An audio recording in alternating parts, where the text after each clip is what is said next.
Olá, pessoal, sejam bem-vindos a mais um FuCast. Gostaria de convidar a todos a assistir esse episódio, que está incrível, com o promotor de justiça aqui do município de Vitória, Dr. Marcelo Lemos, que vai ser entrevistado por duas das nossas alunas do curso de Direito. Esse é um projeto desenvolvido na disciplina de Direito Ambiental do curso de Direito, em que os alunos vão fazer uma série de entrevistas com personalidades e autoridades que trabalham com o direito ambiental e consideram essa pauta tão relevante. Gostaria de convidar vocês a assistir todo o episódio. Temos certeza que as discussões serão riquíssimas e que vocês vão gostar bastante. Vem participar com a gente.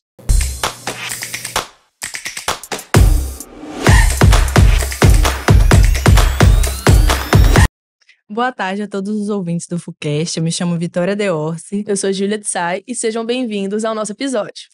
Hoje temos uma conversa muito especial preparada para vocês. Trouxemos uma pessoa com vasta experiência em direito ambiental e vamos oferecer vários insights valiosos para vocês. Nós, como estudantes de Direito da FUCAP, trouxemos um convidado muito especial. Ele é especialista na área de Direito Ambiental e vai agregar muito na nossa conversa. É o Dr. Marcelo Lemos Vieira. Ele é promotor de Justiça do Ministério Público de Vitória e dirigente do CAOA. Doutor Marcelo, muito obrigada por estar presente hoje conosco e espero que seja um bate-papo muito agradável. Agradeço muito o convite, é um prazer, uma honra estar com vocês aqui. Bom, primeiramente, o senhor poderia explicar para os nossos ouvintes como é a sua atuação no Ministério Público e como o MP atua com essa área de direito ambiental? Bom, assim, primeiro a gente entender um pouco assim do Ministério Público, né? O que vem a ser o Ministério Público, né? Que na minha visão tem dois Ministérios Públicos, um de 88 e um de 2023. O de 88, vocês, eu acho que a grande maioria aqui não estava por aqui ainda, né? A gente vinha de um regime difícil, né? Que era contra a democracia. As políticas públicas, nós tínhamos dificuldade muito grande de implementação de política pública e de debate, de diálogo, né? Com a sociedade em virtude do regime, que era o regime de censura. Então, a Constituição de 88, me parece, assim, a leitura que a gente faz é que viu no Ministério Público como sendo um ambiente de promoção desses direitos fundamentais que são ligados a essas políticas públicas, né? Defesa da saúde, da educação, do idoso, da infância, né?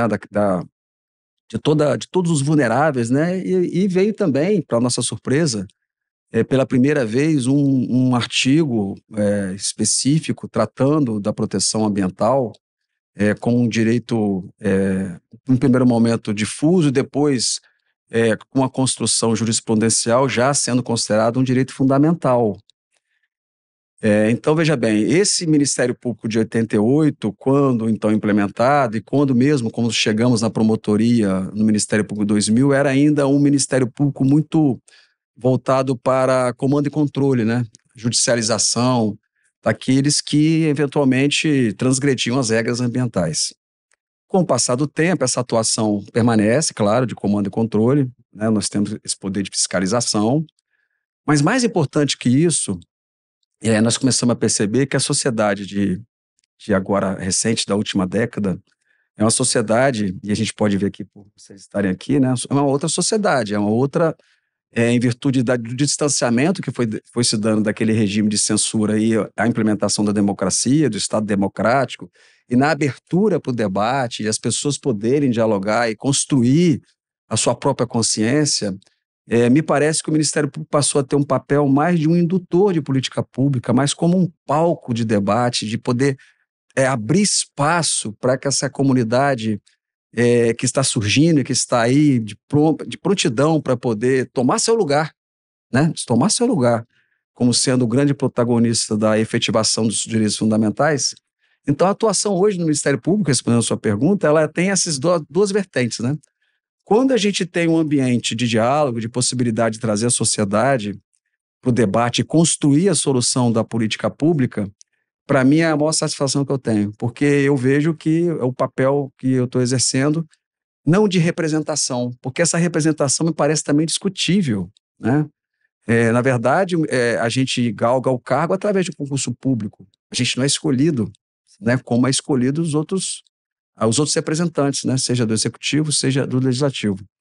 Então, essa representação hoje ela tem que ser revista, tem que ser revisitada.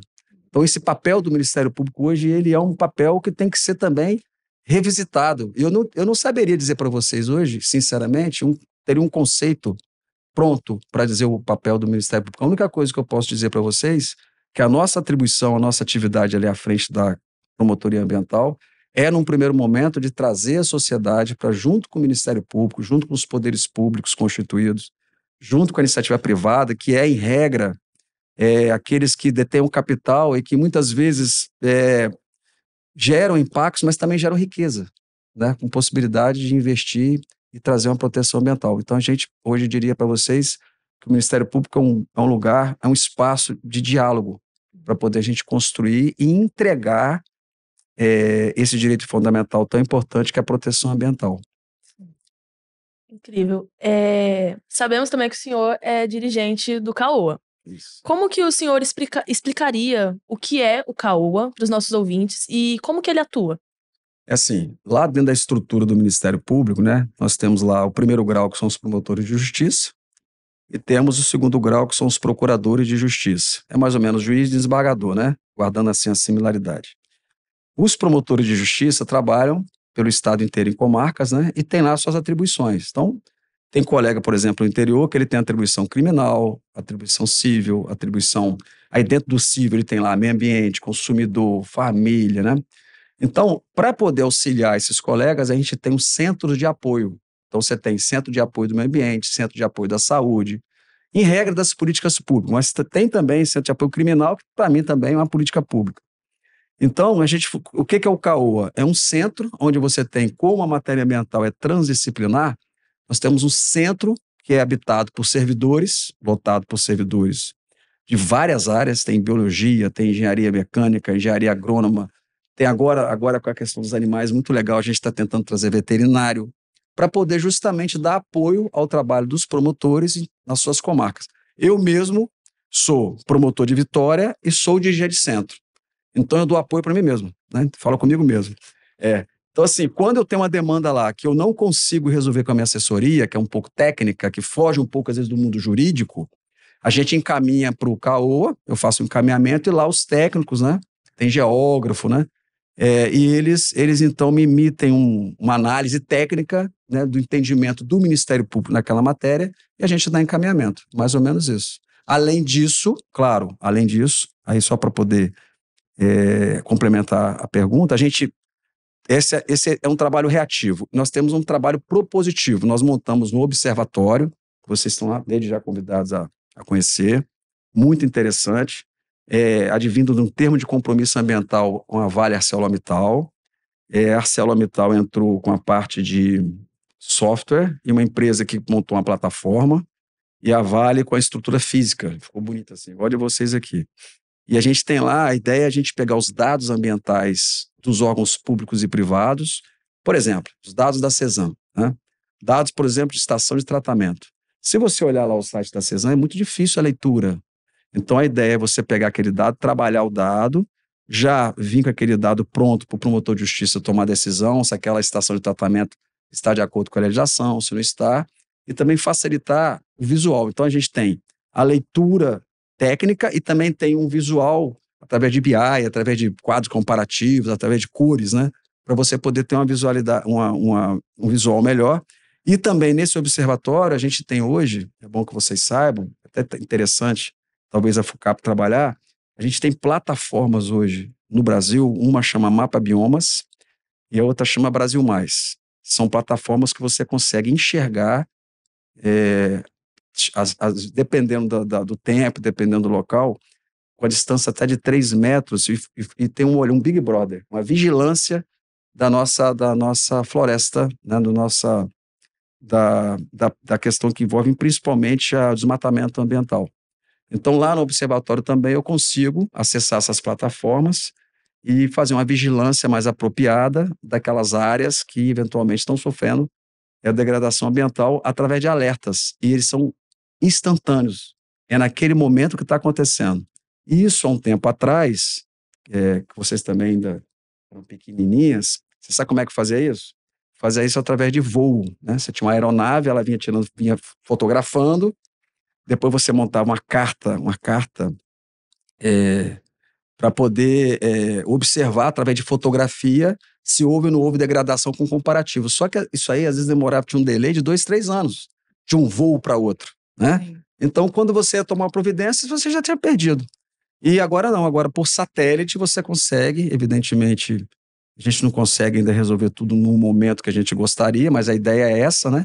É que no momento que você estiver lá desmatando, o infrator, ou pelo menos o proprietário, porque nem sempre é o proprietário, mas o proprietário receber por WhatsApp já uma autuação de que ele está ali degradando o meio ambiente. Aí eu falo especificamente em relação à floresta, que é mais fácil vocês imaginarem, mas pode ser, por exemplo, um crime contra a fauna, uma pesca irregular, pode ser uma uso ou ocupação no irregular do solo, pode ser algo envolvendo mudança climática, uma variante ali que esteja sendo desobedecida. Então a gente consegue hoje, pela tecnologia, a gente está buscando fazer com que a nossa reação e a proteção seja mais rápida e eficiente.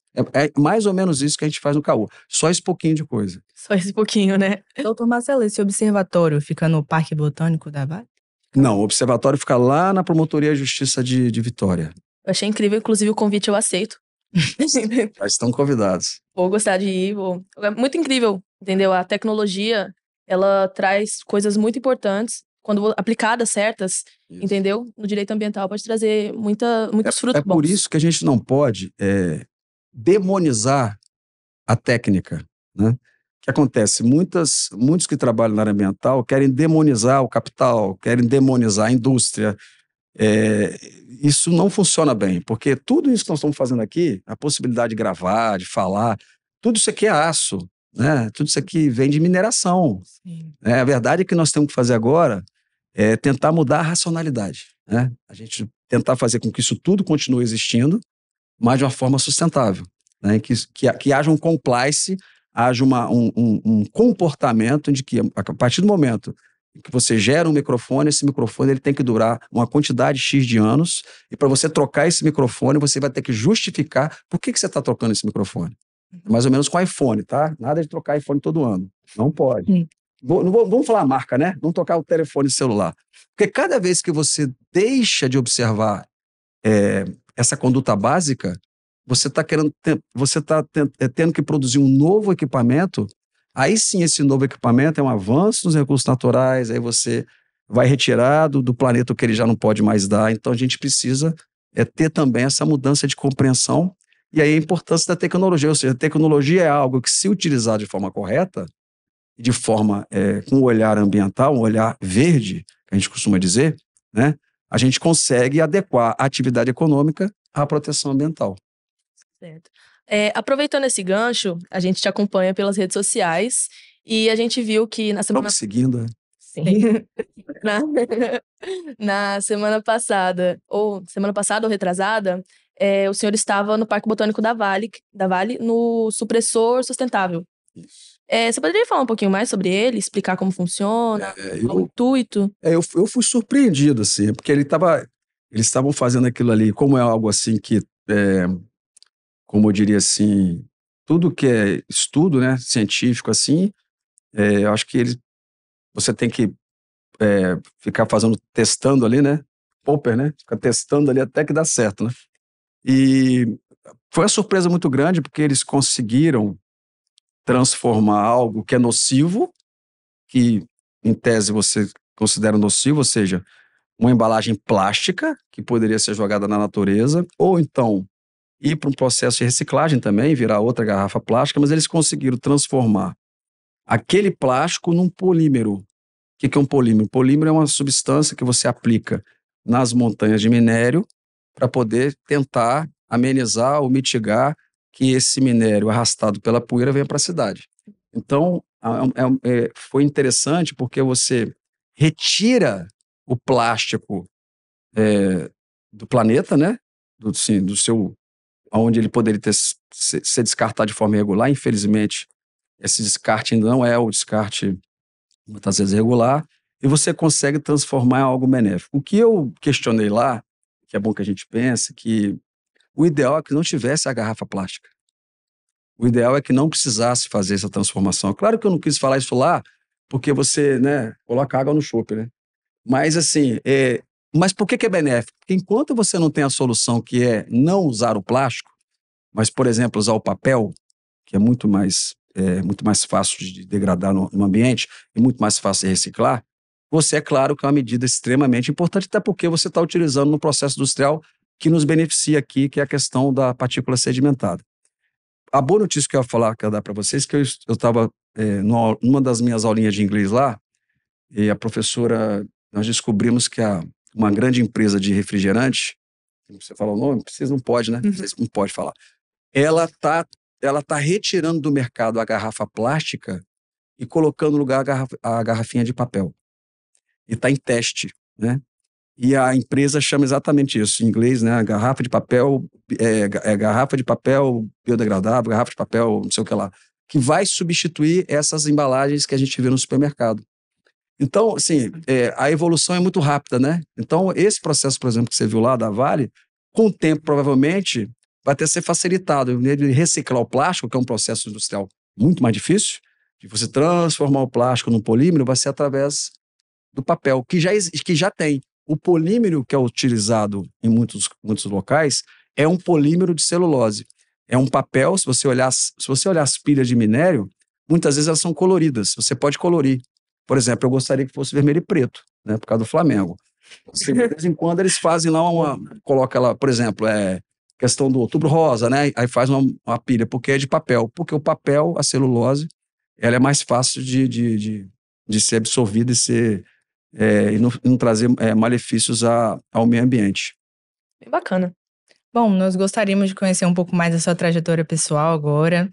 Alguma experiência ou influência da sua infância te levou a gostar da área ambiental e ir para essa área? Alguma influência dos seus pais? Olha, Criação?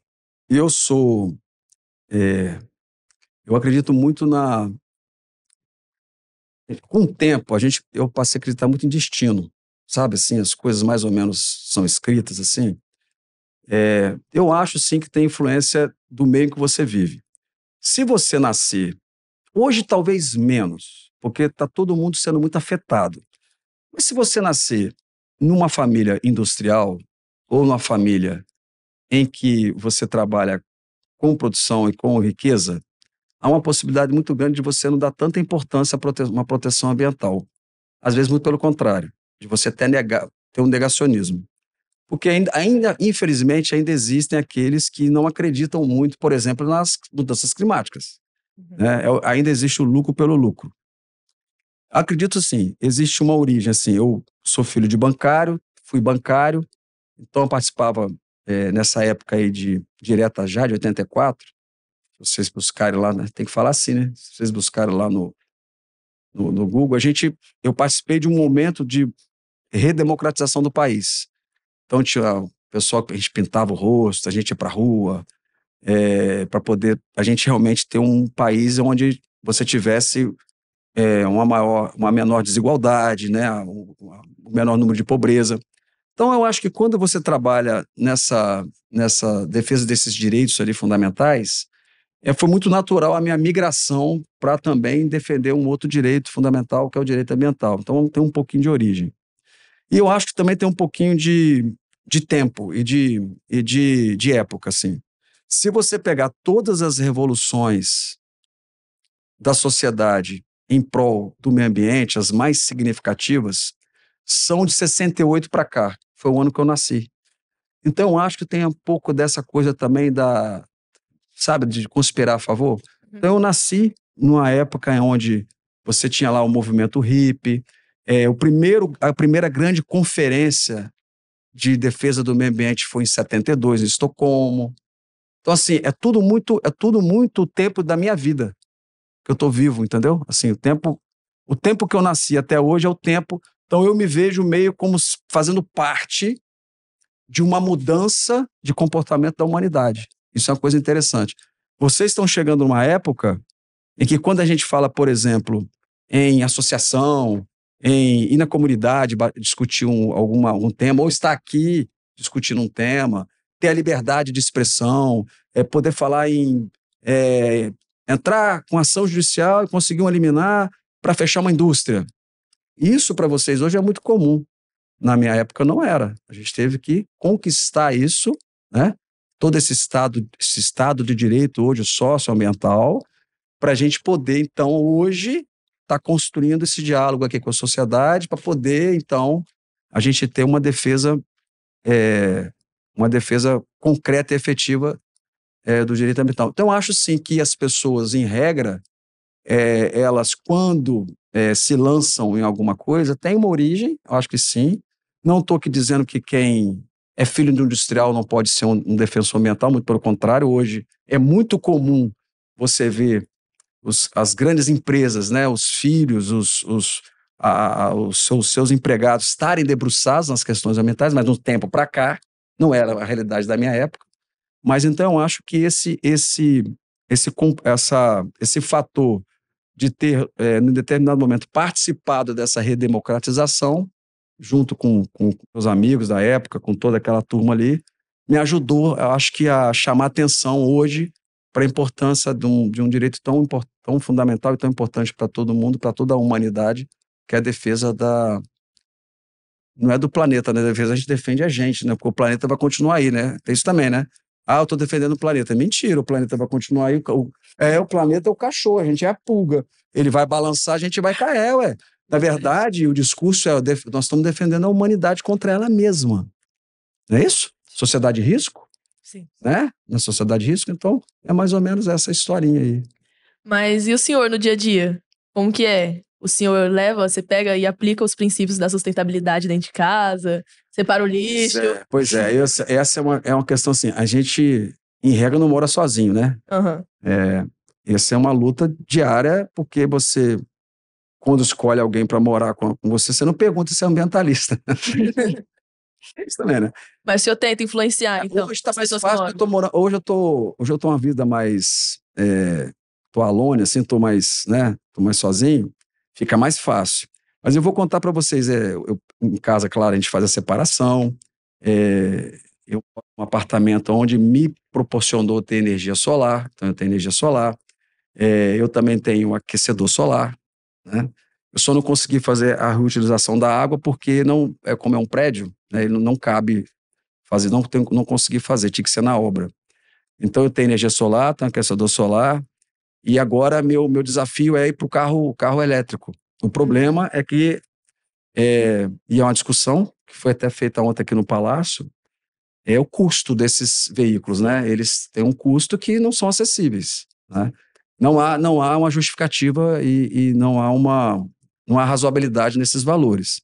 Então, o próximo passo agora, eu já dei um passo, porque a época que eu troquei meu último carro, eu me recusei a comprar o diesel, que era, na época, muito vantajoso, mas eu preferi pagar um pouquinho mais e ter um carro, por incrível que pareça, né? O diesel, na época, era uma promoção, aí eu preferi o carro a gasolina, porque era um poluente. Como é que muda, né? Isso tem poucos anos, né? Não tinha ainda o carro elétrico, era um carro ainda em teste. Agora não, agora você já tem um elétrico. Então, assim, na verdade, a gente vai se adaptando, né? Então, a próxima aquisição, se ocorrer, ou ele vai ser híbrido, dependendo da capacidade que ele vai ter, né, de locomoção, ou ele vai ser elétrico. Agora, a gente precisa aproveitar a reforma tributária e repensar a tributação, né, para poder a gente avançar, porque ninguém vai migrar para os equipamentos que sejam mais sustentáveis se você não tiver incentivo, né? Então tem esse problema. Então muitas vezes não é que a pessoa não quer, é porque você não consegue, e nós estamos falando de um país onde existe uma questão ainda muito séria de desigualdade social. Então a gente tem que ter esse olhar também da capacidade de cada um, né, de poder buscar, dentro das suas possibilidades, se adaptar e se adequar a essa realidade e realmente ter um comportamento, uma conduta, se é que a gente costuma falar de ser um sujeito ecológico, que pensa ecologicamente, entendeu? Sim. Puxando um pouquinho para esse lado também do cotidiano, de sustentabilidade, qual empresa capixaba que o senhor acha que é considerada um exemplo, que segue certinho as normas, a ética do direito ambiental, que possivelmente está dentro dos padrões da ONU do 2030, sabe? Eu vou fazer o seguinte com você. Eu não vou falar o nome de uma empresa porque eu poderia cometer uma injustiça, Uhum. né? Porque por que eu não vou falar uma empresa? Porque no Espírito Santo, eu estou tendo a gente está muito próximo da FINDES, que é a Federação da Indústria, e a gente está vendo assim que está havendo um esforço muito grande da federação para poder tentar acompanhar, né, e tentar realmente mudar o compliance, mudar a sua forma de agir. É muito difícil, porque são vários segmentos. Cada segmento tem lá a sua peculiaridade, né? O que eu posso dizer para você é que o que me faz ser otimista é que o nosso ambiente aqui no Espírito Santo é muito favorável. É um estado pequeno, onde as pessoas se reúnem de forma relativamente fácil. Nós temos hoje, e aí eu posso dizer isso sem nenhum problema, nós temos hoje um governo que é um governo que está alinhado com a pauta ambiental, até porque o governador é engenheiro florestal. Então, você percebe que existe uma sensibilidade do governo em estar aderindo, vamos dizer assim, a essa consciência e também a implementar projetos que sejam projetos sustentáveis. Nós temos no Espírito Santo um projeto antigo, que é o Reflorestar, que é exemplo para o Brasil e para o mundo. Nós temos todas as bacias hidrográficas com plano de bacia, nós temos todos os planos. Nós, no Ministério Público, estamos organizando para trabalhar por bacia, trabalhar regional e não trabalhar mais por comarca. Então, estou falando isso tudo para você porque não adianta apontar só uma empresa porque ela não faz nada sozinha, né? Tem que ser toda uma ambiência positiva. Então, o Estado do Espírito Santo, de uns anos para cá, né?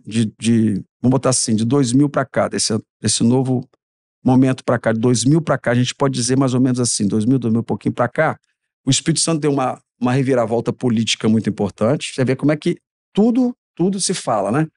Houve uma mudança política muito importante no Espírito Santo, onde o capixaba ele se apoderou das instituições de forma a não permitir, por exemplo, a questão que havia aqui, que era muito complexa e complicada, que a gente tinha uma sensação de corrupção das instituições, então a gente mudou.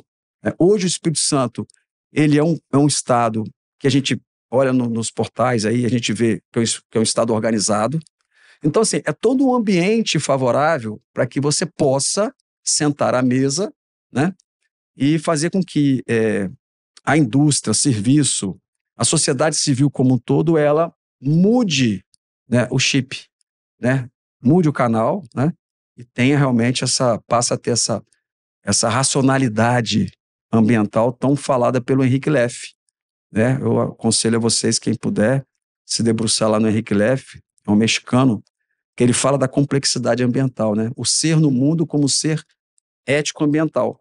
Ele tem um comportamento ambiental. Mas você só consegue fazer isso se você tiver um estado onde você tenha ambiente. E aí, para poder a gente fechar essa pergunta, e essa questão importante, não há como você separar crescimento, desenvolvimento, se você não diminuir nível de pobreza. Entende? Como que você vai dizer para uma pessoa que não tem um básico, não tem alimento, né, geladeira vazia, que não tem saneamento básico, ou seja, água tratada, esgoto tratado, que não tem muitas vezes acesso à educação, como é que você vai dizer para essa pessoa ser um sujeito ecológico? Não é? Então a gente tem um dever de casa aí, como a pauta ambiental é uma pauta que já está para trás, a gente está devendo, a gente está no passivo, então a gente tem que correr para não só avançar na pauta ambiental, mas também diminuir a desigualdade, para as pessoas poderem, numa igualdade de condições, mudar o comportamento. Então eu diria isso, não é uma empresa, mas eu acho que o Espírito Santo, dentro do seu complexo, num todo, de indústria, de serviço, tem avançado muito bem, né, tentando, buscando, vamos dizer assim, se adequar a esse novo mundo, a essa nova realidade. Certo. Doutor Marcelo, a gente gostaria de discutir agora um acontecimento recente que impactou o Espírito Santo de certa forma, que foi quando a prefeitura suspendeu a licença dos blocos do centro de Vitória. Que eu estou o estado inteiro. Nossa Senhora! Bom, e chamou nossa atenção, porque o MP notificou a prefeitura. Euzinho. Foi o senhor. O senhor. Aí a gente gostaria de entender. Eu confesso.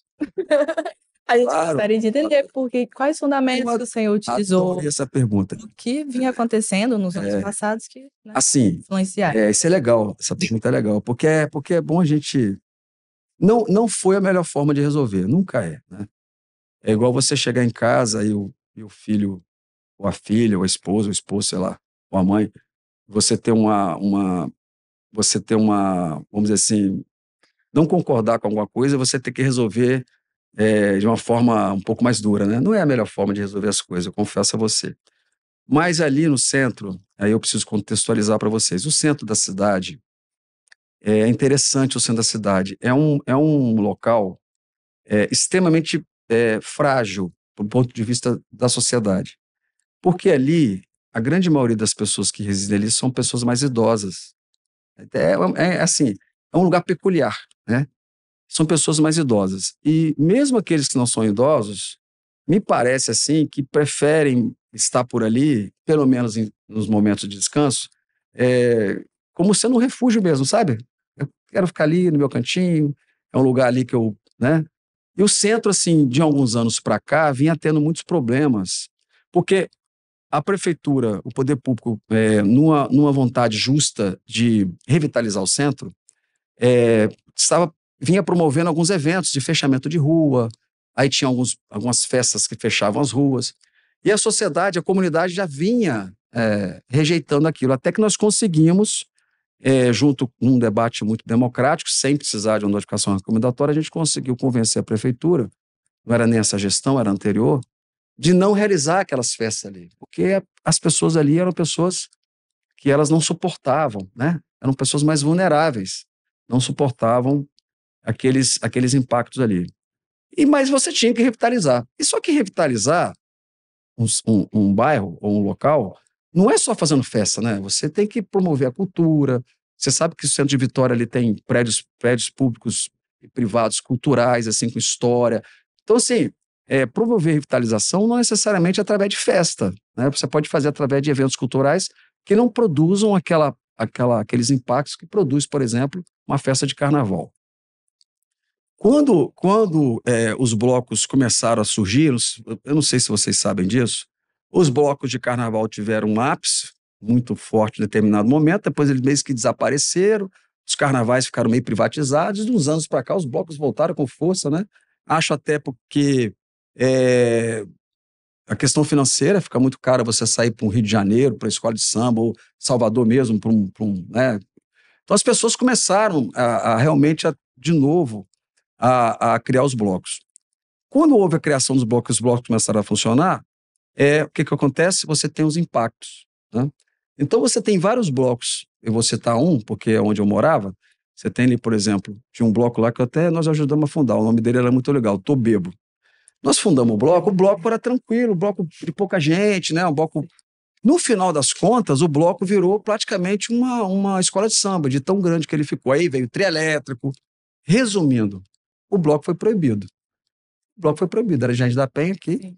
E proibiram, por que proibiu? Porque a sociedade, ela não conseguia absorver o impacto, entendeu? E claro, foi uma reclamação geral, todo mundo reclamou e tal. No centro da cidade é uma coisa parecida que está acontecendo. O local ali, ele não consegue absorver o impacto, né? Então você imagina, são ruas estreitas, prédios antigos, não tem tratamento acústico algum, você tem ali uma comunidade extremamente vulnerável, né? E um problema ali, que aí foi paralelo, mas não é a minha promotoria, mas que ajudou muito, alguns incidentes, né? De violência e alguns incidentes, assim, inapropriados ali naquela região. Então, na verdade, o problema não foi o bloco. Nós não proibimos o bloco. Na verdade, quando o bloco está passando, não tem problema nenhum. É muito legal o bloco. Poxa. O problema é a dispersão. O problema é o depois. A pessoa bebe, né? Claro, tá, né? As pessoas estão se divertindo, aí vem um carro de som e aquilo se perpetua pela noite. Então, nós tivemos um diálogo com... Por que a pergunta é legal? Porque aí, diferente da notificação recomendatória, a gente reuniu com os blocos, todos, foi muito legal lá com a prefeitura, com o prefeito. Eu fiz uma sugestão, mas aí não depende de mim, porque o Ministério Público não pode fomentar evento, quer dizer, até poderia, né? Promotor de justiça podia ser promotor de evento. O que eu sugeri? Eu sugeri uma coisa simples. Quando você... Não é o carnaval?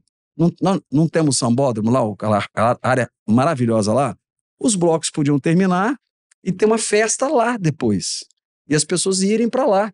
Com banda, de repente, como os blocos têm dificuldade financeira, a venda de alguma coisa para os blocos, entendeu?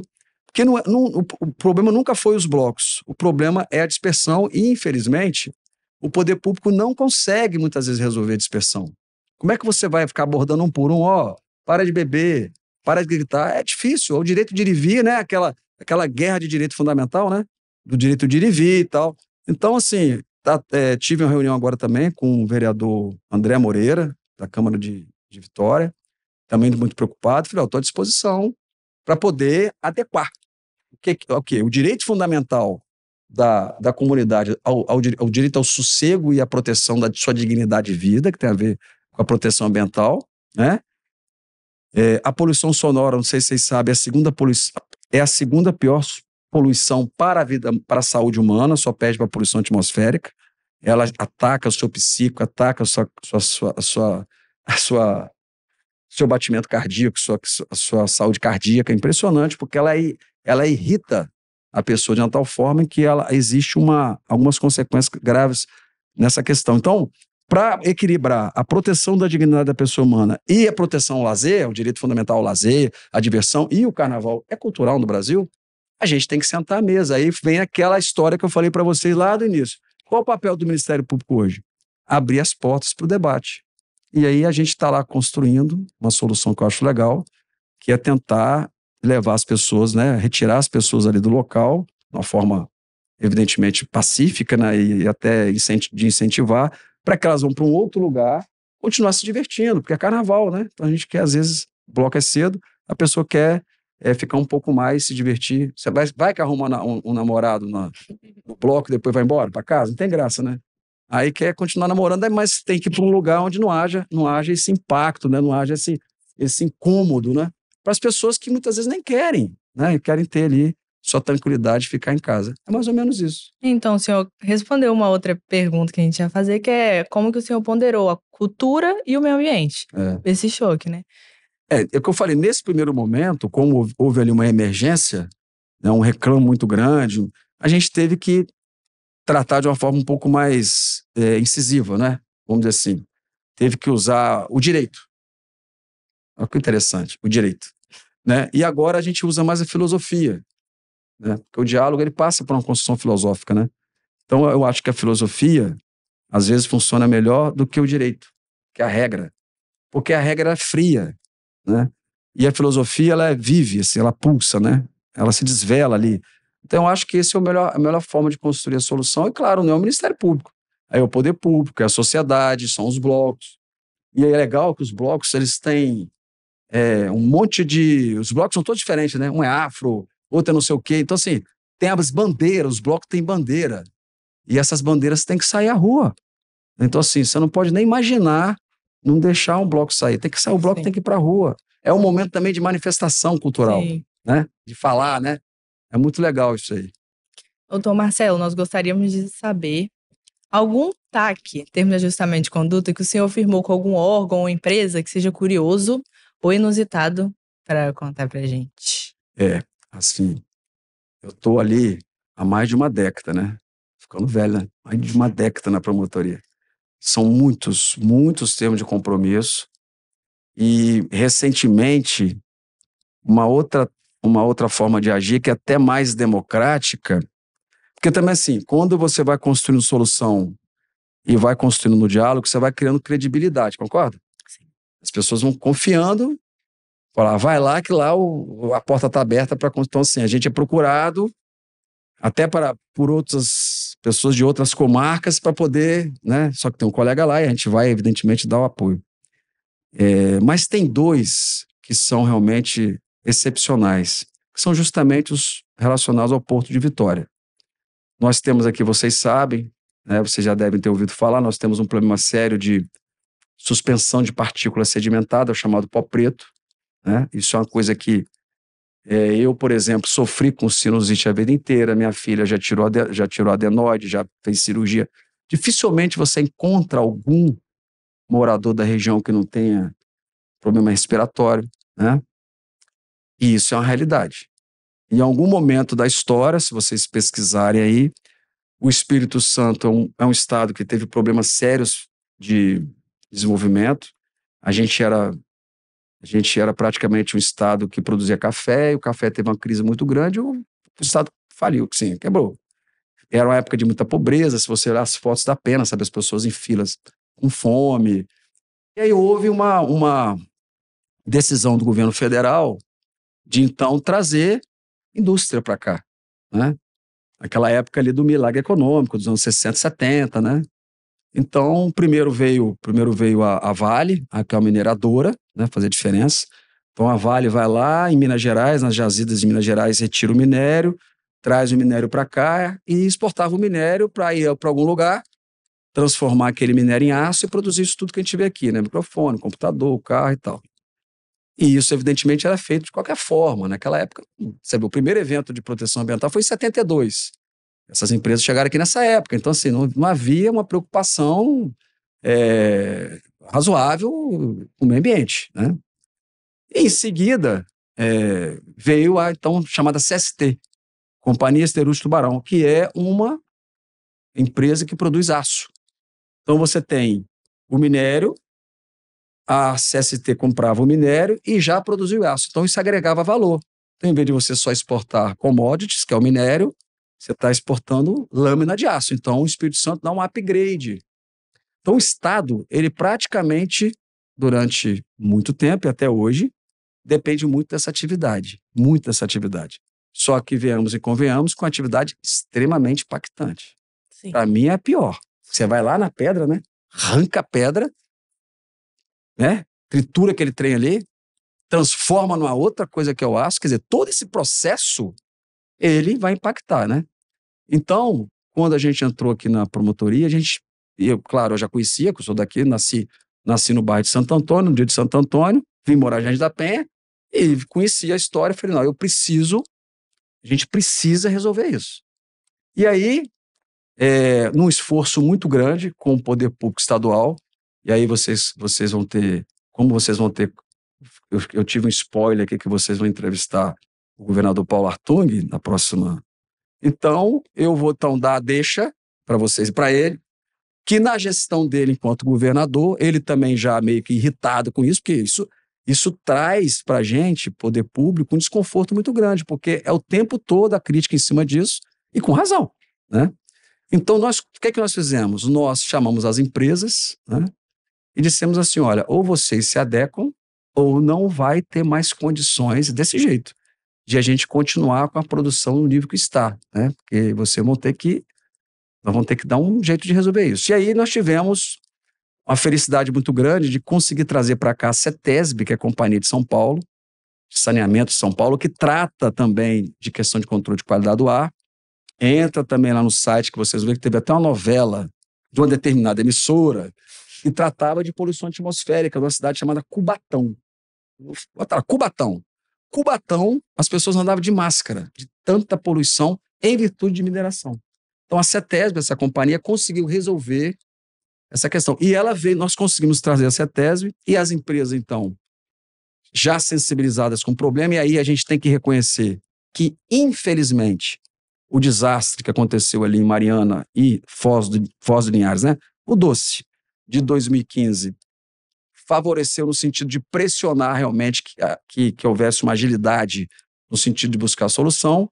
E aí, com o diagnóstico feito pela CETESB, que entrou nas empresas, fez todo um diagnóstico, são mais de quase 200 metas a ser atingidas, né? Nós já estamos no penúltimo ano para entregar os termos de compromisso. Esses termos foram assinados com as empresas, elas se comprometendo a combater as chamadas emissões difusas, aquelas emissões que fogem ao processo de produção, que não necessariamente são pelos filtros, porque filtro elas têm. O problema é uma correia que estava aberta, é determinado processo que ali que não estava compartilhado, não estava com domos, né? Então, essas empresas aí, depois de um debate muito difícil, não foi fácil, repito, com a presença do governador Paulo Artung e na época do diretor-presidente do IEMA, o Aladim. O Aladim fez mágica, né? O Aladim da lâmpada maravilhosa. A gente conseguiu, junto com a nossa procuradora-geral da época, a doutora Elda, a gente conseguiu sentar à mesa com essas empresas e firmar um dos maiores taxes, se não for um dos maiores taxes do mundo, em relação à mineração e a combate à suspensão de poeira. Então, são valores que chegam a investimentos a 4, 6, 5 bilhões. Também estão convidados a conhecer lá as empresas. É só ver com a professora ali, a gente vai lá para vocês verem o que está sendo feito lá. É importante vocês verem o que está sendo feito lá. E agora a gente tem uma dificuldade grande, que é medir, né? Nós temos uma rede de monitoramento e ela é ainda analógica. A gente está tentando implementar uma rede de monitoramento digitalizada. O que é isso? É você pegar um app, né? Você pegar o app aqui, sabe vulnerabilidade da praia? Pode, tem próprio, impróprio, sabe? Sim. A gente fazer com o controle de qualidade do ar, né? A digitalizada é você, por exemplo, chegar aqui na região da FUCAP aqui, até legal isso, né? É motivo de pesquisa. E você vê, será que hoje é que nós estamos dentro dos padrões? Então, essa é a primeira dificuldade, né? Nós precisamos mudar o modelo de medição. E a outra coisa que nós estamos precisando, que aí depende da Assembleia, já está lá há 10 anos, que é difícil legislar, a gente não tem padrão de partícula sedimentada, por incrível que pareça, no mundo, como é muito pontual, né, o mundo não se preocupa muito com partícula sedimentada, com poeira. O que o mundo preocupa? Com emissão de gases, que é muito pior. Né? Partícula sedimentada incomoda, faz mal à saúde? Sim. Mas o que é pior? É o CO2 que está saindo ali. Aí eu vou dar uma deixa para outra pergunta. Então, em relação à partícula sedimentada, são os maiores destaques do mundo. As duas empresas aderiram. A ArcelorMittal, inclusive, quem quiser depois baixar no app, tem um app chamado Evoluir, que ela faz a gestão online dos termos de compromisso, todas as metas que ela tem que cumprir. E aí, o que é mais legal, que eu acabei de apresentar lá no grupo de pesquisa, foi o que eu acho mais sensacional desse trabalho, foi a gente perceber que nós conseguimos afetar as empresas e as pessoas. Então, hoje, se você for dentro das empresas, ontem mesmo eu estava lá, acho que você tem uma pergunta dessa aí. Eles estão, assim, a fundo, querendo realmente transformar e contribuir para a cidade nas questões ambientais, como, por exemplo, a recuperação de Restinga, que é um trabalho que eles estão fazendo junto com a ONG Refúgios e com a Prefeitura de Vitória, e com base num termo de compromisso, um outro, que é o terceiro, que eu também acho que é excepcional, que é toda a recuperação daquele cantinho de Camburi. Então, aquele cantinho de Camburi era horroroso. Tinha ali uma saída de esgoto, aquilo ali tinha uns campos de futebol, assim, caindo aos pedaços, o parque... Então, nós fizemos um acordo com a empresa, no sentido dela limpar toda aquela região ali que tinha minério na areia, ali, antigamente, muitos anos atrás, ainda tem na parte submersa, mas está consolidado. Então, tem estudos mostrando que não precisa mexer, que já tem a fauna marinha, a flora marinha ali já habitada. Então, nós estamos entregando ali o Parque Atlântico, já entregamos, e estamos entregando agora um parque natural, que vocês vão poder visitar em breve, e recuperamos a água própria para banho. Pode ir lá no final de semana, o pessoal está parando lá, está a coisa mais linda. Estamos recuperando a fauna e a flora local, e estamos recuperando o ar. Então, as três dimensões ali. Então, assim, eu diria que esse trabalho, dizem que é único no mundo. Foi falado pelo secretário de Estado, Rigoni, ele pesquisou no mundo um trabalho assim que fosse todo ele muito completo, no sentido de você trabalhar com isso tudo junto, é único no mundo. A gente mudou o compliance das empresas, elas têm um compliance ambiental completamente diferente. E assim, a gente entende que com essa mudança de comportamento, a gente pretende, com a legislação, ficar dentro de padrões de partícula sedimentada que sejam padrões menos agressivos.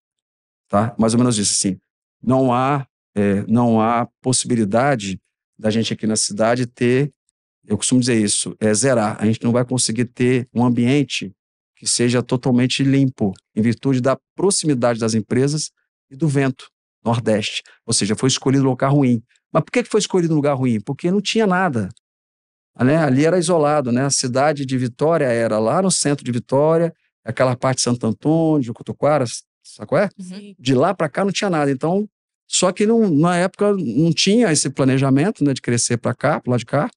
Então ficou duas grandes empresas, as maiores do mundo, praticamente, do segmento, dentro de um ambiente urbano. E aí a notícia para vocês: é o único lugar do mundo que é assim.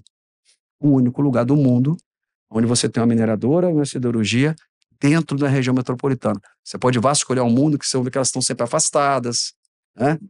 Roterdã, por exemplo, que eu fui, a parte de pátio de minério fica lá no começo do porto, a cidade está lá longe, ou seja, não tem a mínima chance de chegar. Então, assim, a gente vive realmente buscando mitigar esse impacto, né? E a gente tem que tentar convencer as pessoas que elas precisam participar do processo, do debate lá na Assembleia para construir essa legislação, e também a questão da medição e trazer para vocês, tecnologicamente, né, a tecnologia, a segurança do dia a dia que a gente está vivendo num ambiente, vamos dizer assim, menos poluído. E aí, para fechar, o grande problema não é esse. O grande problema é a emissão de CO2, né, que são os gases. Né? Então, assim, o pó preto é sujo, incomoda, faz mal à saúde, sim, as partículas pequenininhas, né, as menorzinhas, mas o que mais traz prejuízo à saúde e ao planeta é o CO2. E aí nós temos uma peculiaridade no Espírito Santo. Né? Foi feito um diagnóstico aqui no Espírito Santo, né, e está sendo feito no Brasil, dos pontos de emissão de CO2. Então, em regra, o CO2 ele é emitido mais pela agropecuária. Olha que interessante, né? É isso? 70% é do metano. Sim. Pode falar? É o pum do boi? É o pum do boi. É o pum do boi, é arroto do boi, né? Nossa, muito louco, né? E aí, o que acontece? A nossa agropecuária é um país extensivo, um país de grande extensão. Então, o retrato do Brasil é um. Então, agropecuária, 70%. Indústria, acho que 10%, bem menos, e depois o Espírito Santo não. O Espírito Santo, a maioria do CO2 é indústria. Diga-se, Porto de Vitória. Então agora nós temos outro desafio, né? E aí é mais difícil. Por quê? Porque para você diminuir o CO2, e aí eu até sugiro a vocês, convido as indústrias para vir aqui. Muito legal você ouvir, né? Como funciona, sabe? Como é que pega o minério, transforma em aço, como é que é o processo, por que gera CO2, é muito legal. Eu não saberia explicar, eu entendo, mas não saberia explicar. E aí, a gente vai ter que fazer um exercício agora de diminuir esse CO2. Só que para diminuir o CO2, a matriz energética para transformar o minério em aço é o carvão mineral, que é o pior poluente do mundo junto com o metano. E não sei se vocês acompanharam nos Estados Unidos, aquela briga lá do presidente antigo com o presidente atual, republicano, democrata, era justamente que o presidente anterior liberou as jazidas de carvão mineral, que é um grande poluente. Grande poluente. Então, o que vai ter que acontecer? A empresa que transforma o minério em aço, que é a ArcelorMittal, ela está já debruçada em projetos para tentar transformar a matriz energética de carvão mineral para hidrogênio ou gás natural. Como é que faz? Não sei. Assim, né? A engenharia, não sei. Só sei que se fizer a transformação, você praticamente zera. Bom, se não conseguir, porque é um estudo, se não conseguir, é entubar o bicho. Né? Existem alguns projetos que você pega, em vez de você jogar para a atmosfera, você entuba e coloca, por exemplo, em jazida de petróleo vazia. Sabe? É bom vocês conversar com a turma da engenharia uma hora aqui. Você tem os berços de petróleo que já tirou o petróleo. Tem lá o berço. Ele está vazio. Aí você injeta o CO2 ali. Você entuba o CO2. Então, em vez de você jogar... Né? Por que eu estou falando isso? Porque nós estamos atrasados. Ou seja, o CO2 que está hoje na atmosfera não é produzido por nós. Foi produzido há 200 anos atrás. O CO2 que a gente está produzindo hoje vai ficar mais 100 anos. Então, é irreversível. Prepare o filtro solar para usar 150. Né? O planeta vai aumentar 1,5 graus. Isso é fato. Sim. Não tem mais jeito. É irreversível. Nós perdemos. O que nós temos que fazer agora é adaptar. Como é que não faz? Como é que faz para não subir 4 graus? É diminuir o CO2. E aí tem um projeto que é muito louco. Esse aí eu queria ver funcionar. É o aspirador de pó. Já ouviu falar nisso? Não. O cara vai na atmosfera e tenta captar o CO2 e transforma ele em energia. Então, assim, A humanidade, ela se reinventa. Ela se reinventa. Para ela sobreviver, ela vai ter que se reinventar. Então, qual é a regra hoje? É proteger a nascente, diminuir o desmatamento, proteger os recursos hídricos, retirar o CO2 da atmosfera, reciclar, reciclar, reciclar, reciclar, reciclar. Então, são alguns preceitos básicos que a gente tem que começar a cumprir, mudar o chip, para poder evoluir. E aí, eu respondo a pergunta de vocês, por que são os termos de compromisso mais importantes? Porque a gente trabalha com tudo isso aí. A gente trabalhou com a questão da água, porque a Arcelor implementou a dessalinização, a indústria ali, para tirar, quando necessário, para não buscar recursos no Santa Maria, buscar água salgada e transformar em água doce. A Vale está diminuindo a cada dia que passa a utilização também do Rio Santa Maria. Então, essa mudança de olhar, né, de ter que realmente se integrar à comunidade e arregaçar as mangas para proteger a biodiversidade, talvez seja o grande êxito desse sistema de compromisso assinado. Muito interessante. Eu não sei se o senhor sabe, mas no domingo fez 8 anos do desastre de Mariana, Sim. certo? Aí, à vontade. Aí, os municípios e as populações afetadas ainda buscam reparações, certo? Eu queria saber como que está funcionando as atuações do MP frente às tratativas com as empresas e os governos federais e estaduais. Sim, quando aconteceu o desastre lá, a gente teve o primeiro momento, né, claro, você tem que tomar aquelas providências primeiras, né, de buscar mitigar os impactos. Se vocês fizeram a pesquisa, vocês vão ver que o Ministério Público, tanto de Minas, quanto do Espírito Santo, quanto federal, a gente teve uma atuação muito importante para poder buscar ali uma proteção das pessoas, em especial a questão da água, né? Por muito tempo, as pessoas recebiam água potável, né, pago pelas empresas. E junto a isso, evidentemente, se começou um trabalho de se buscar os diagnósticos para ver como que seria o ressarcimento fauna marinha, flora marinha não, né? Ali é fauna e flora local, né? Da bacia. A marinha da parte da Foz dos Linhares e também descendo ali alguns municípios do Espírito Santo ali. Alguns avanços ocorreram, outros não. Muitos recursos já foram implementados em estação de tratamento em Colatina, Linhares. Muitos estudos já foram feitos, mas ainda não foi concretizado essa compensação como deveria, né? Claro, algumas pessoas individualmente foram ressarcidas, né? E ainda existe a busca por um certo número de pessoas desse ressarcimento, mas as questões que envolvem a proteção ambiental ainda estão muito pendentes, e em especial as compensações. É uma questão que envolve 3 entes, né? Sim, 2 estados e a União. E envolvem vários órgãos, ministérios públicos, defensorias, a AGU, né? A gente tem um grupo de trabalho que só faz isso. Temos uma colega, a doutora Elane, que está à frente disso. A gente fez mais de 400 reuniões. É uma coisa impressionante a quantidade de trabalho que é realizado ali. Mas existe uma dificuldade muito grande de se pactuar, né? Agora, a última providência que eles tomaram foi ingressar com mais uma ação judicial, tentando separar o que é Espírito Santo e o que é Minas Gerais, para poder ter uma facilidade maior em aplicar, mas não foi, a ação não, me parece que o liminar não teve êxito, porque está prevento lá no juizado, na Justiça Federal de Minas Gerais. Então, assim, inevitavelmente, esse pacto vai sair, ou essa repactuação, porque houve um primeiro momento, um pacto, mas ele não satisfez, ele não foi o devido, né? Que a gente entende que não era razoável. Então, nós estamos numa fase, qual a fase nós estamos agora? Dessa repactuação.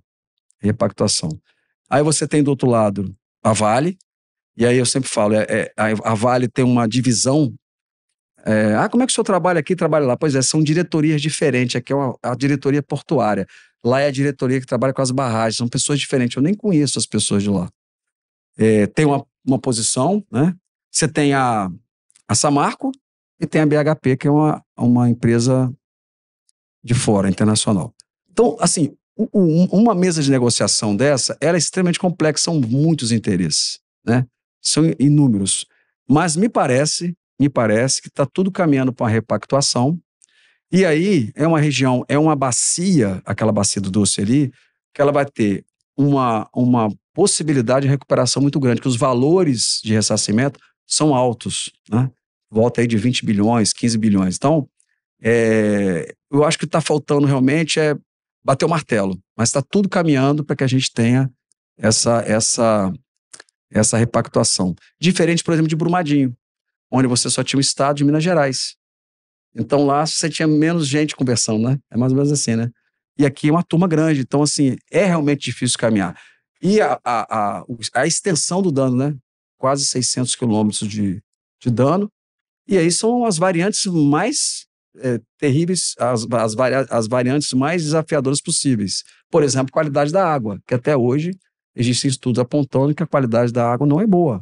Tanto da parte do rio quanto da parte da foz, né? Então, assim, ainda é uma questão sensível que me parece que não tem jeito, tem que sentar à mesa mesmo e ir a cada dia construindo, a cada dia avançando.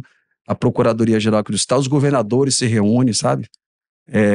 E me parece inevitável em breve a gente ter aí uma boa notícia no sentido de ter realmente esses valores, né? Empregados onde tem que ser empregado, que é ali na bacia. Só para enriquecer nosso debate, né, que eu vi no site do MP uma notícia recente de que os ministérios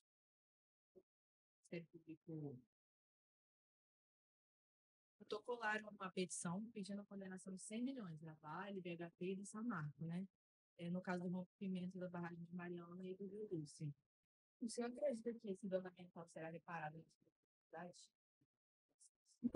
Assim, o dano ambiental in natura, assim, o retorno às coisas como elas eram, Não, né? é muito difícil. Porque você imagina, uma discussão, por exemplo, lá eu repito, eu não estou à frente desse trabalho de forma exclusiva. Quem está é a doutora Elaine lá.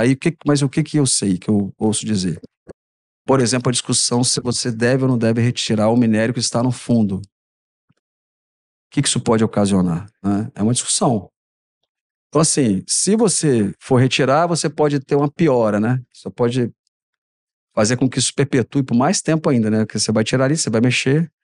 Se você não tirar, você tem a possibilidade de ficar um ambiente poluído. Então, é uma discussão que você está tendo lá.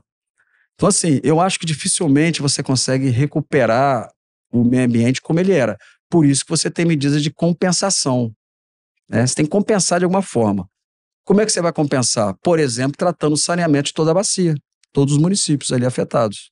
Eu acho que é uma possibilidade interessante, porque você deixa de lançar no leito do rio o esgoto in natura, que já é algo que começa a melhorar bastante a bacia.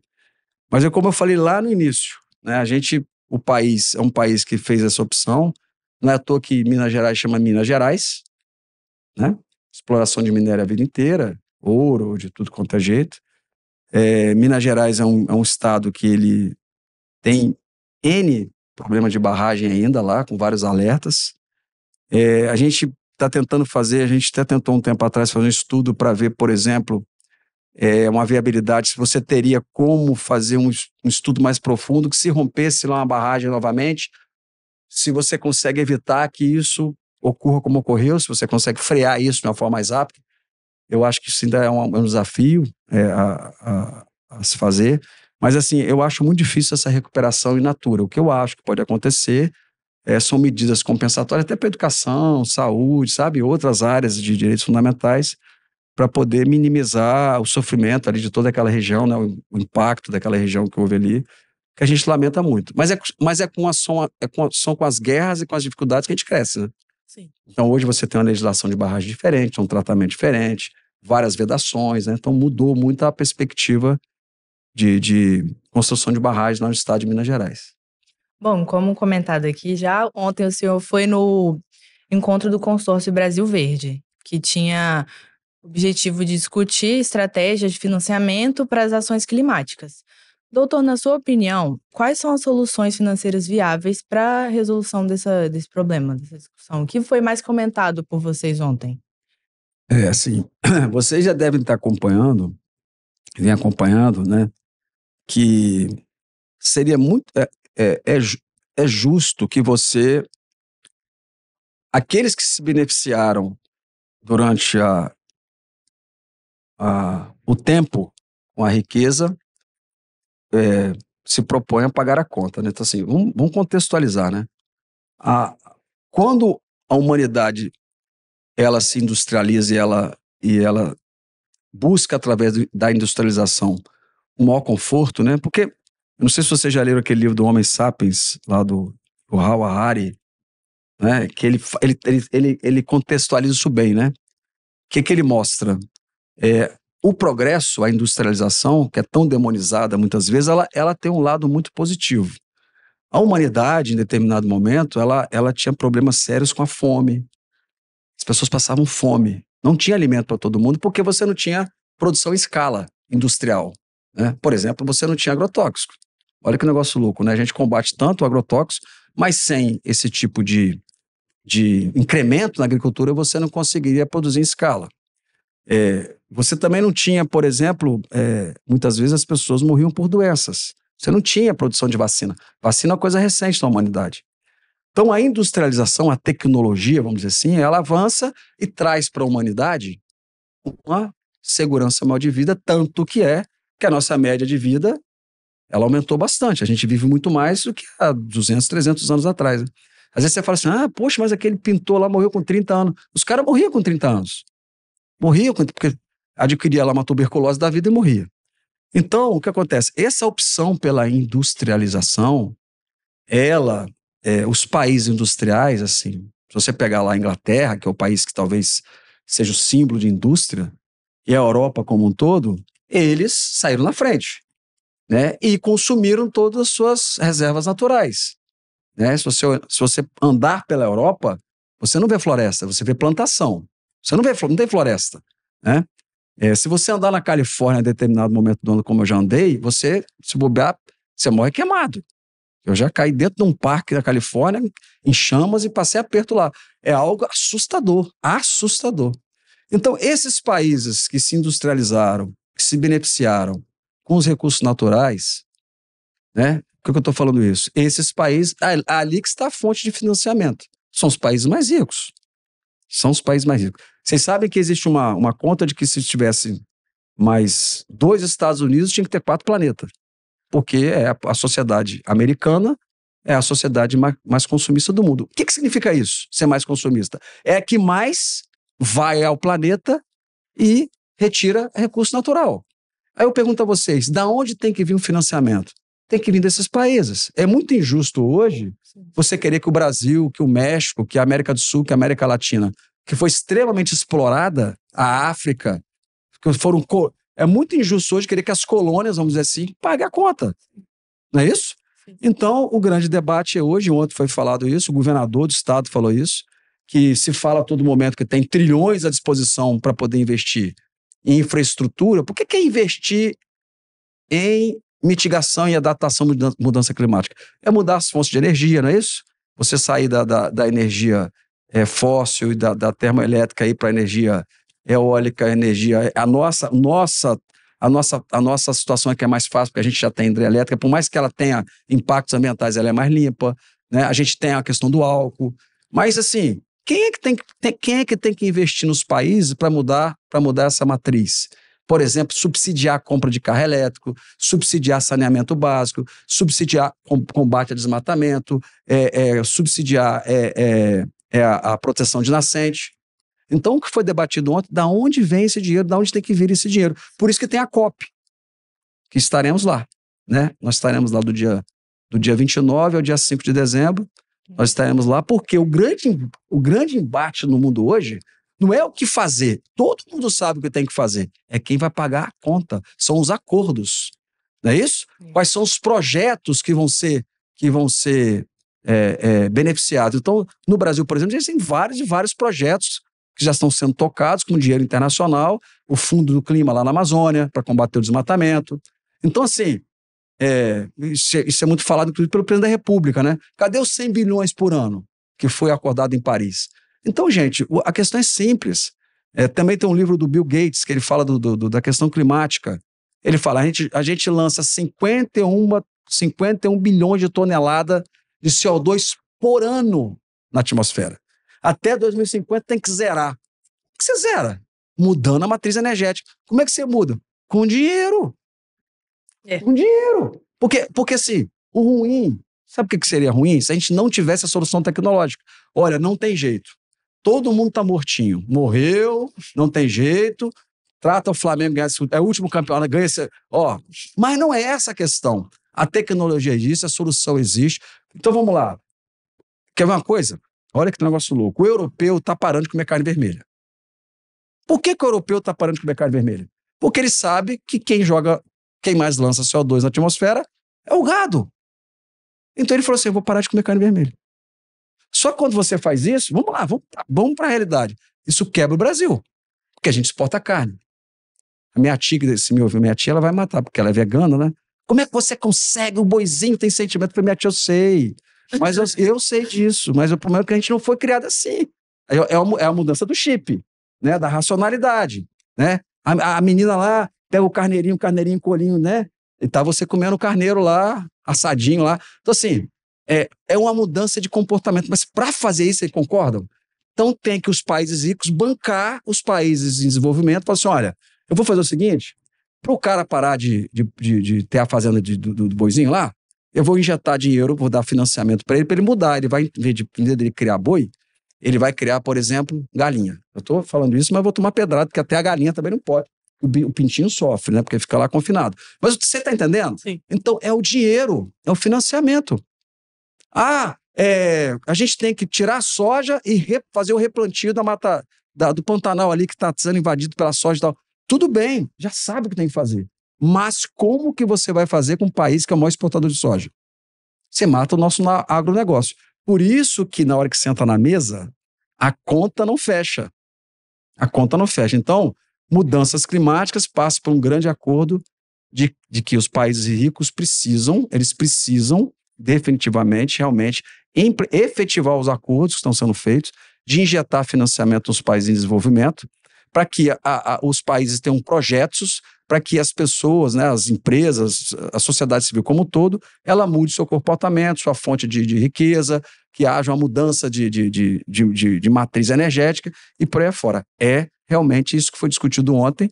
E ontem, se vocês estivessem lá, vocês vão ver que a vontade existe de alguns investidores, mas você precisa ter os projetos, né? E muitas vezes, tem o dinheiro e não tem um projeto. Então, também o Estado precisa de ter os seus escritórios de projeto, principalmente para os municípios, para a gente poder realmente tentar ver se a gente consegue salvar a humanidade nos próximos 100 anos, senão as coisas vão ficar bastante complicadas. Tema muito importante, porque tem assustado, né? A alta das temperaturas. Você vê como é que é o ser humano, né? Até 10 anos atrás, ninguém falava em mudança climática. Isso já vinha sendo estudado há mais de 50 anos. Só quando o bicho pega. Os cientistas já vinham levantando o dedo e falaram, olha, vai ficar ruim. Mas o ser humano, ele só começa a se movimentar quando chega nele. Quer ver outra coisa? Recurso hídrico. Enquanto o recurso hídrico é escasso para uma população mais vulnerável, tudo certo. Mas quando chega na classe média e chega naqueles que têm mais condição, as pessoas se movimentam. Então, infelizmente, a gente ainda vive numa sociedade ainda um pouco, eu diria assim, individualista, sabe? Não existe um pensamento coletivo. Mas, enfim, o planeta é sábio, a Mãe Gaia é sábia, então ela está avisando. Falou, olha, eu estou, por enquanto, colocando a 38 graus, mas pode piorar. E ainda há tempo. Então, fica aqui, né, a nossa contribuição no sentido que a gente precisa colaborar no nosso dia a dia, né? Eu estou indo para lá para justamente ver o que o Ministério Público pode fazer. Eu estou indo também no Rio Grande do Sul, né? Vocês acompanharam o Rio Grande do Sul, né? O Rio Grande do Sul Teve município que desapareceu. Teve um município que, infelizmente, a água levou o cemitério e os corpos se misturavam com pessoas que já tinham sido, né, sepultadas, com pessoas que tinham falecido.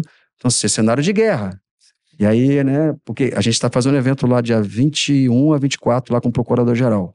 O governador está indo para lá porque é o presidente do consórcio dos estados. Como é que a gente lida com essas situações extremas? Porque a gente tem que se adaptar também, né? Combater lá a alta temperatura, vamos fazer. Mas enquanto no combate, os eventos vão acontecendo. E como é que a gente faz, né? Trabalhar com defesa civil, como é que você faz a evacuação das cidades, como é que protege as pessoas, para onde elas vão. Então isso tudo está sendo motivo de discussão e debate aí. As soluções baseadas na natureza, não sei se vocês já viram, né? Construção de lagos artificiais nas cidades, para elas servir de receber água, manter água, não deixar inundar, retém. Quando enche demais, aí você joga água para um reservatório. É uns negócios assim, sensacionais estão acontecendo por aí, que a gente está precisando, a gente precisa aprender e implementar nas nossas cidades. É por aí. Show. Se deixar, a gente vai até amanhã. Hein? Tranquilo. Tem outras dúvidas, assim, mas só mais uma aqui. Frequentemente, as pessoas têm dúvidas quanto a quem procurar quando acontece algum dano ambiental ou algum desastre, alguma coisa assim, do tipo. Então, eu queria saber quais são os critérios para você procurar o MP e quando não procurar o MP, quem a gente recorre? Assim, vamos lá. O ideal, você sabe que o Ministério Público Brasileiro é o único Ministério Público no mundo que tem esse trabalho em política pública, assim. Alguns países têm uma coisa ou outra, mas assim, do tamanho que é o Ministério Público Brasileiro, que está em todas as áreas, saúde, educação, não tem, né? Essa pergunta tem duas respostas. O ideal seria que você batesse a porta do executivo, né? Quem executa a política pública? É o executivo, né? O legislativo, ele constrói a legislação da política pública, de como ela tem que ser, né, realizada, e o executivo executa. O ideal é o seguinte: você está diante de um dano ambiental, de uma situação que exige ali no mínimo, um olhar do poder público, é procurar o executivo.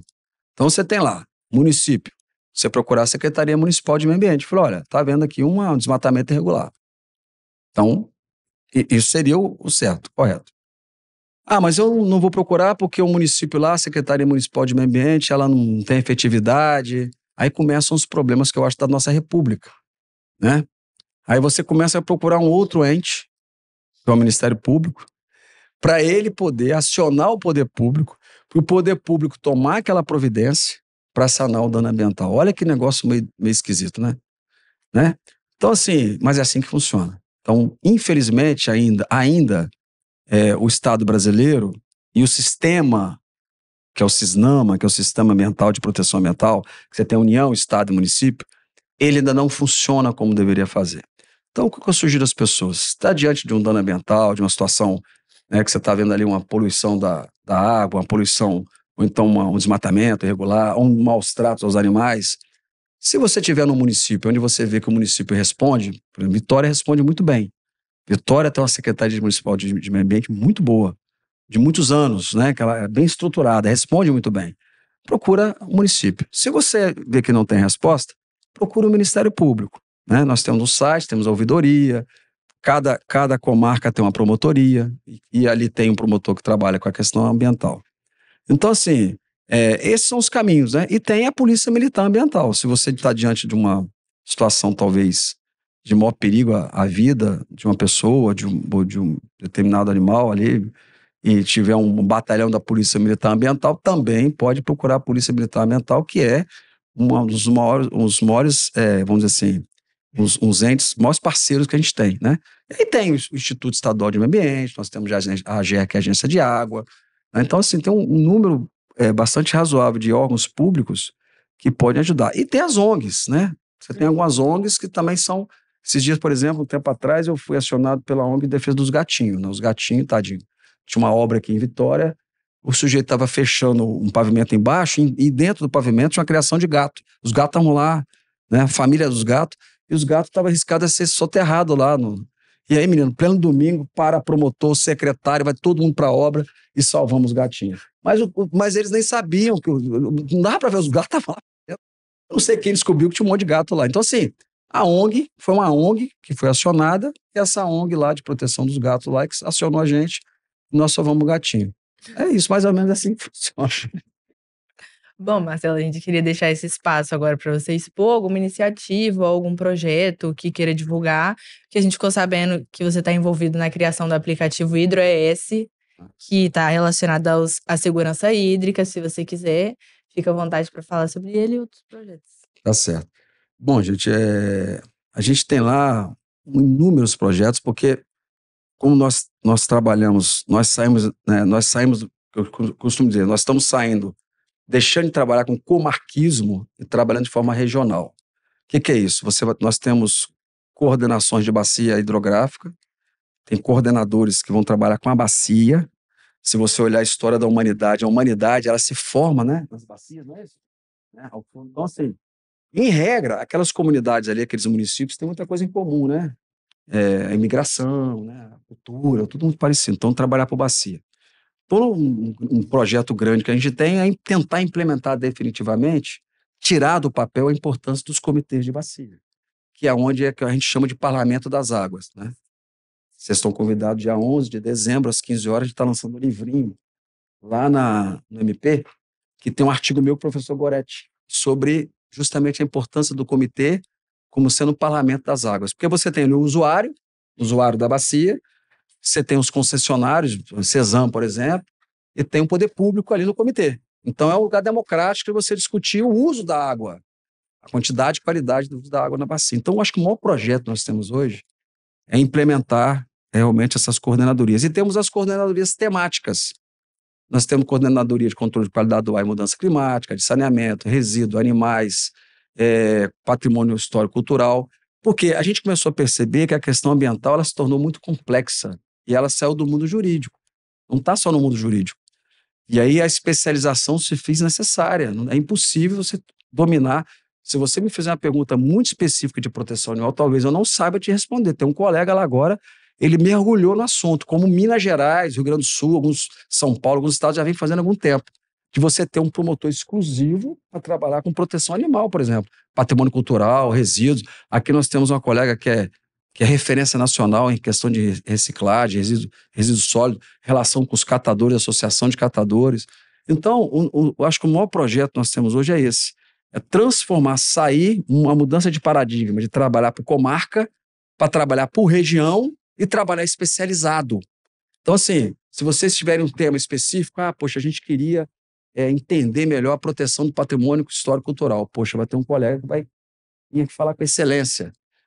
O que está em alta agora? A proteção dos animais, né? Com a pandemia, a proteção dos animais teve um up impressionante como, né, as pessoas começaram a denunciar mais, né? Concorre até com o feminicídio, né? Concorre, se você olhar, é quase que... Então, assim, por quê? Porque são questões que estavam ali, eu acho que estavam ali represadas, né? E com a pandemia isso se expandiu. Então, acho que é esse o projeto hoje, e com isso, a gente tornar mais efetiva a nossa entrega, entendeu? Porque é muito difícil. Assim, por que é difícil trabalhar com o meio ambiente? Porque, em regra, a gente sai perdendo, porque a humanidade, quando ela fez essa opção pela indústria, quando ela fez a opção, né, quando ela fez a opção de separar a natureza dela, porque a humanidade, até em determinado momento, ali na Idade Média, se você olhar os filmes, se você olhar a história e ler a literatura, a humanidade tinha uma relação com o meio ambiente de irmandade, mais ou menos como o índio. Por que o indígena ele tem essa relação direta com o meio ambiente? Porque ele olha para o meio ambiente como alguém, como um outrem. Então ele fala assim, como é que eu vou ofender o outro, né? Aí não, o homem ocidental, em especial, ele separou, ele falou, não, olha só, o outrem para mim é só a pessoa. O planeta, a natureza, é algo a ser explorado. Então virou o quê? Algo a ser uma relação sujeito-objeto, né? Ele olha para aquilo ali como algo que pertence a ele, que ele pode explorar, e ele só esqueceu que é onde ele mora. É o habitat dele, né? Então agora, para você fazer essa mudança, ela é muito difícil. Então, trabalhar com a questão ambiental é um desafio porque, em regra, no fundo, você está trabalhando com as pessoas. Não é a proteção do planeta. Eu já falei, gente, tem que trazer psicólogo, de van, né, para botar o sujeito. E aí, só para a gente poder... Você está fechando? É a última pergunta? Tem mais? Acabou? A gente não pode, aí eu faço um apelo a vocês, a gente não pode tratar da questão ambiental como algo ideológico. Isso não pertence à direita e à esquerda. Aonde que já se viu proteção do planeta pertencer a um partido ou pertencer a alguém? Né? Tem acho que é uma das falas mais inteligentes que eu vi do professor Herman Benjamin, que é ministro do STJ, que ele fala assim, no primeiro Estado nacional, que defendia lá os direitos individuais, era o quê? Era eu contra o Estado, né? O primeiro Estado nacional era o quê, né? O Estado liberal. Então, assim, era aquela coisa de você, do Estado liberal, não tirar sua liberdade, né? Então, você queria, né, aquele rompimento do medievo ali com a sociedade moderna, era o quê? O direito de ir e vir, né? A liberdade de expressão, a liberdade de, né? Então, era eu contra o Estado. Depois vem o Estado de providência, né? O Estado de que somos todos nós contra o Estado, né? O Estado do bem-estar social, o Estado tem que bancar tudo, tal, não, né? Quando chega no estado socioambiental, olha que bacana. Somos todos nós em defesa do planeta. Acabou, é uma quebra da ética. Não tem mais ninguém contra ninguém. Quando você fala em estado socioambiental, e lá no artigo 225 fala que é dever de todos, então não tem essa história de falar que o dever de defender o meio ambiente é do promotor, é do governador, é do prefeito. Não é. É de todo mundo que está sentado aqui nessa cadeira, é do presidente da ArcelorMittal, é do maior acionista da Vale, é do padeiro, é do cara que está ali, do catador de lixo ali, é de todo mundo. O problema é a consciência e a compreensão disso. Por isso que eu falo que defesa do meio ambiente não é tratar de legislação ambiental. A legislação ambiental está posta. É trabalhar com o ser humano. Então, quando a gente for para esse debate, tirar do debate a política rasa, né? Trazer a política num patamar alto, né? De que realmente a defesa do planeta, a defesa dos recursos naturais é uma questão de Estado, não é de governo. Compreende? Sim. Então, essa é a última fala. E por aqui eu vou... Bom, então, para fechar, gostaríamos de agradecer a sua disponibilidade de ter vindo aqui. já acabou?